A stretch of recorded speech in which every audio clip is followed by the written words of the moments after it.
Story 1. I went to bed and woke up 9 days later.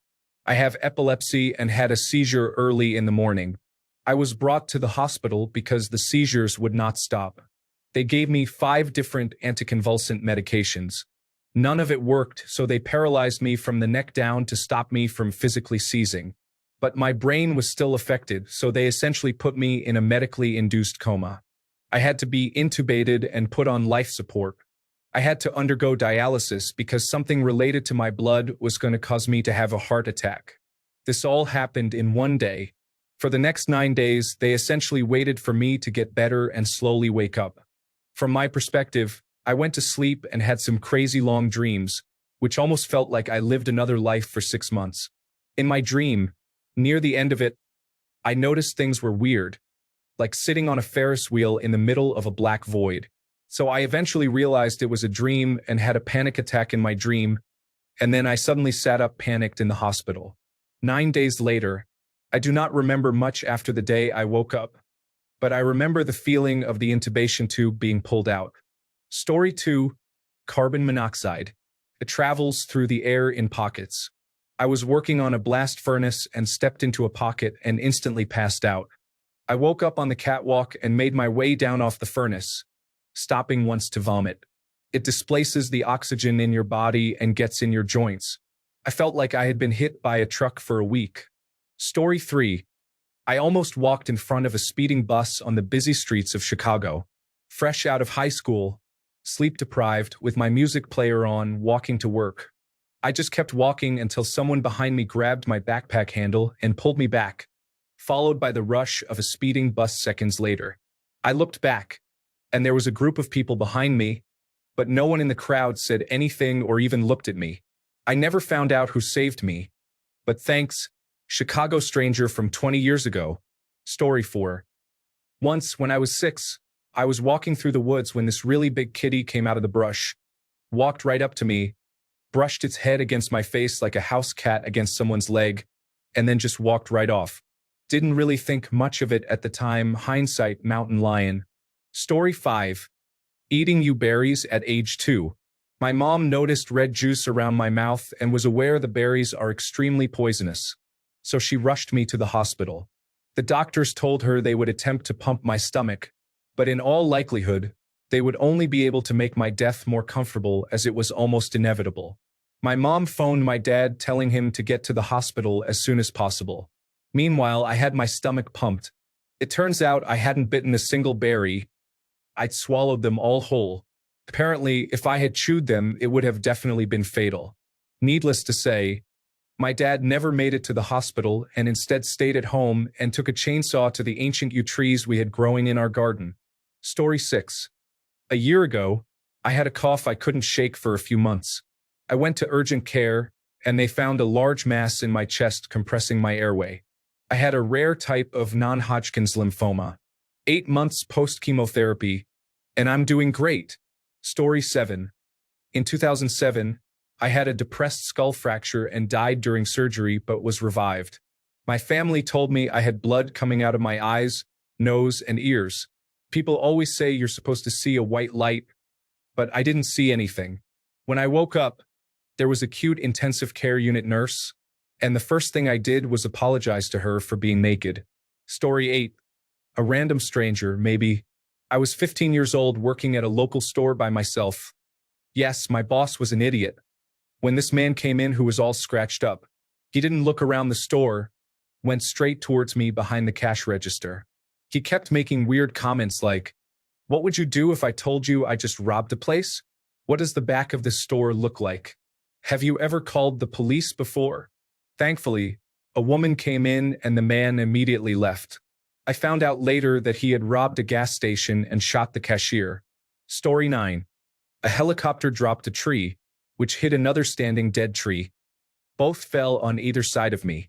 I got to involuntarily perform a Buster Keaton stunt. Story 10. Sepsis caused by a spider bite. No, it wasn't in the southern United States, Australia, or a rainforest. It was in lovely old England. Nearly got finished off by a house spider. Story 11. In the 1970s, I was 4 years old on a carnival ride. It had maybe 7 little cars that you sit in, each in different shapes. A fish, race car, elephant, and so on. The ride went around in a small circle, and it had a fake steering wheel in the front. Each car was bolted to an arm, sort of like a very tiny merry-go-round. My dad put me in one car and my sister in another. As it began to turn, the car I was in started to come off the arm and fall down. My dad hopped the fence as he saw it coming down, grabbed me out of it as it crashed to the ground. It would have crushed me. I have very vague flashes of memory of that. I remember my dad holding my hand in the car on the way home, and I remember him lying down next to me as he fell asleep. He would tell me the story many times as I grew up, solidifying the memory. He made sure we never went on a carnival ride again. Story 12. When I was 8, I blundered into a bee's nest and was stung about 15 times, briefly hospitalized. Not long after, I began to receive weekly injections to develop a resistance to insect venom. About 6 months after I started receiving them, I was playing outside my house when I got thirsty, so I headed over to the water faucet where the garden hose was attached. As usual, I stuck my mouth on the end and opened the water valve.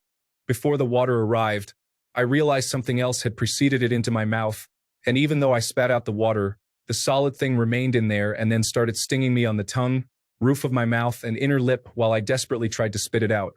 I have a very clear memory of reaching into my mouth and pulling it out while its stinger was still embedded in my inner cheek.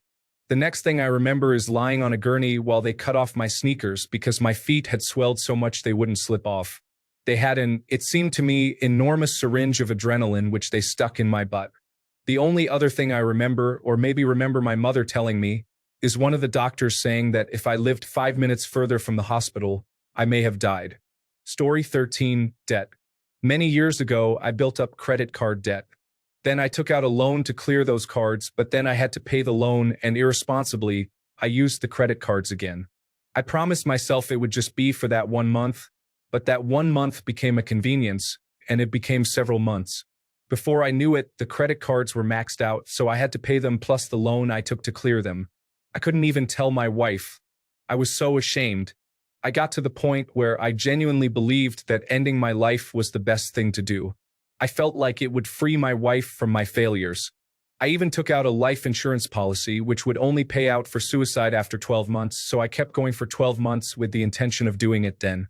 I measured the rope from my attic to my neck so my feet couldn't hit the floor and had it all planned. In the week before I was going to do it, I told my wife all about my debts and how I'd let her down. I felt like she deserved to hear it from me rather than a note. She was angry and upset but understanding.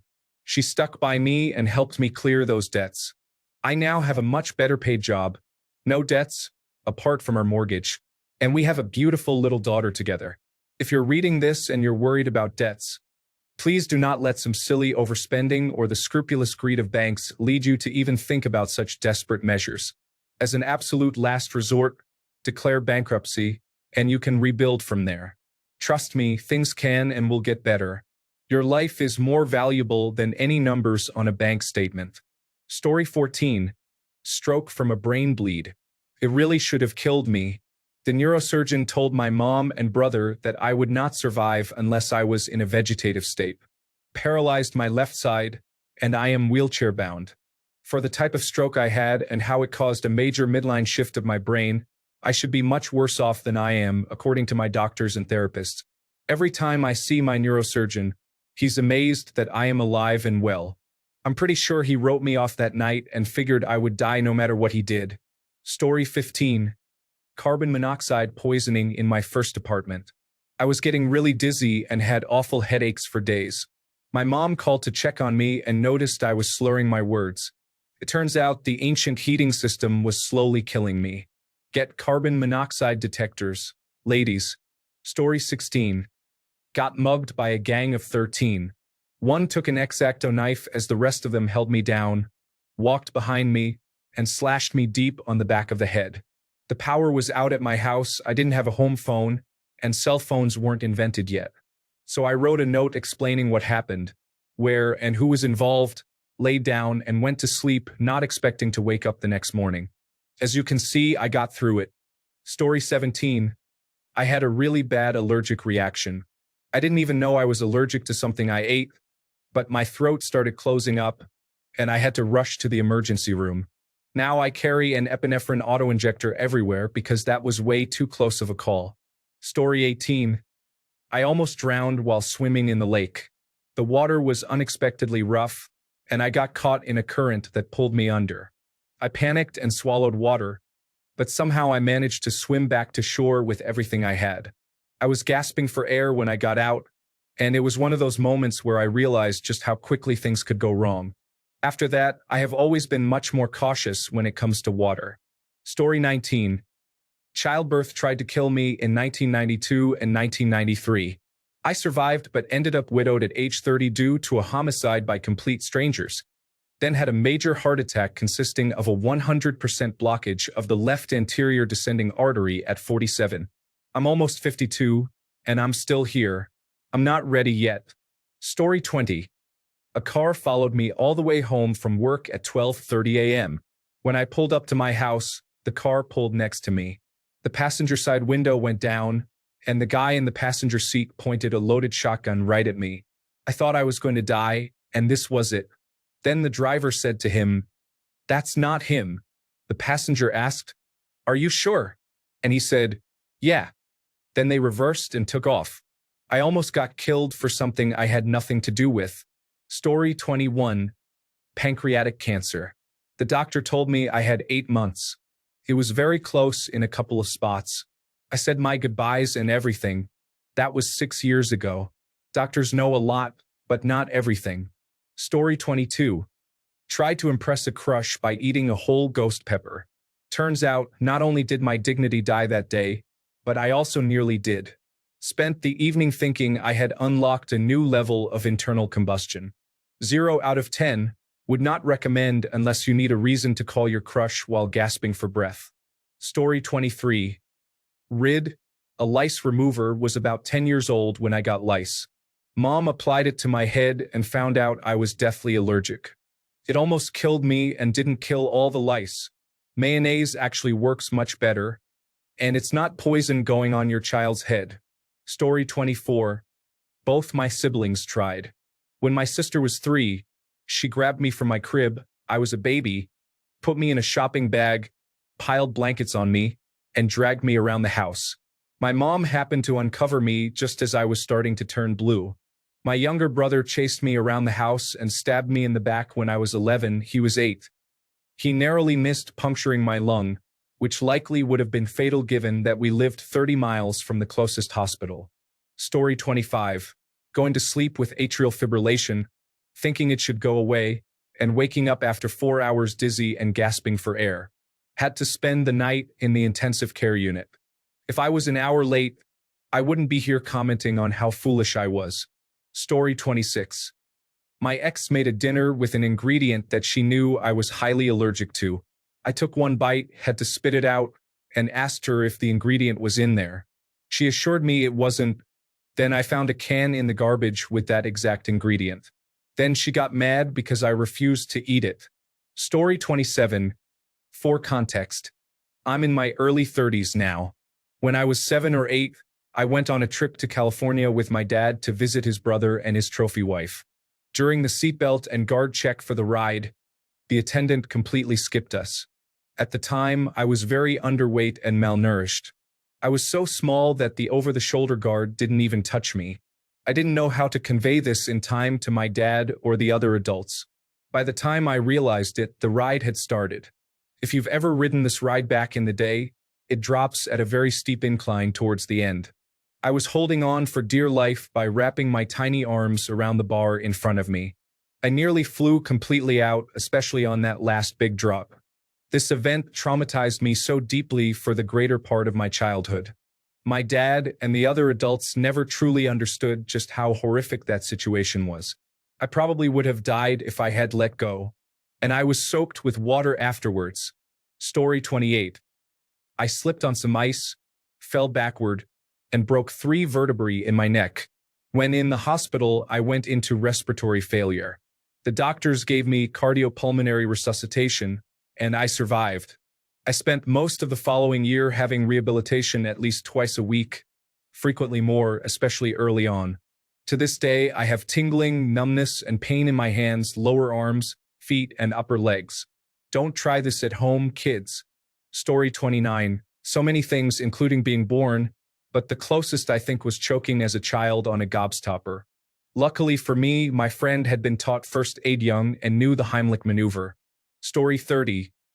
My esophagus stopped working when I was in my final year of high school. A surgeon tried to fix it with a laser. A student in the operating room accidentally put holes in my stomach. My 2-hour surgery turned into an 8-hour surgery and another 10 days in the hospital because my heart stopped during the repair. 30 years later, I am much better but still have a problematic esophagus, thanks to achalasia. Story 31. My tonsillectomy. I woke up in the middle of the night thinking I had postnasal drip not long after I had my tonsillectomy. Nope, something broke loose in my throat. When I sat up, blood was coming out of my mouth and everywhere.